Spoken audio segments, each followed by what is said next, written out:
นี่คือภาพบรรยากาศกลางคืนงานขาวดำยายภู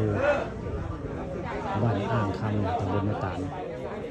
กลางคืนมีผู้ค้าปันความประสงค์มาบริเวณงานขาวดำยายภู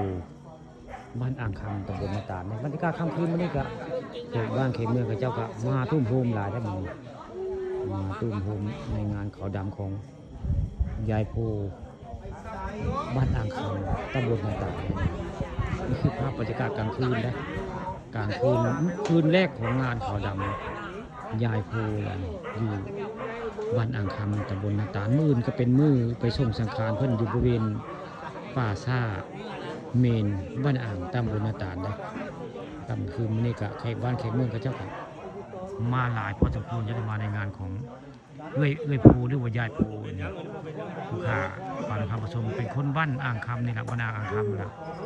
ได้ไปเป็นเคยสู้อยู่บ้านโคกซาตำบลนาตาลเลยกลางคืนวันนี้ได้มางานขาวดำเพิ่นได้กลางเว้นผู้ค้าก็มาได้แต่ตอนนี้ผู้ค้ามากลางคืนพี่น้องมากลางคืนเลย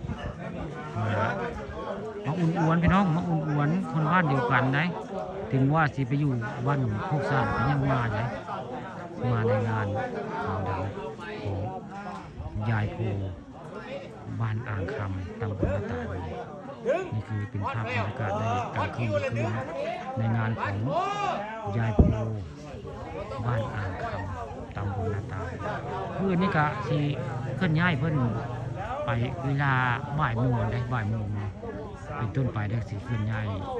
สังขารของยายภูด้วยภูได้คนบ้านอ่างคำไปปราสาทบ้านอ่างตำบลนาตาลแล้วกลับมาก็สิเปลี่ยนแปลงมาเป็นงานบุญได้เฮ็ดบุญพร้อมได้บุญนี่งานขาวดำเนี่ยยายภูนี่กลับมาก็สิตั้งกองบุญเฮ็ดบุญพร้อมพี่น้อง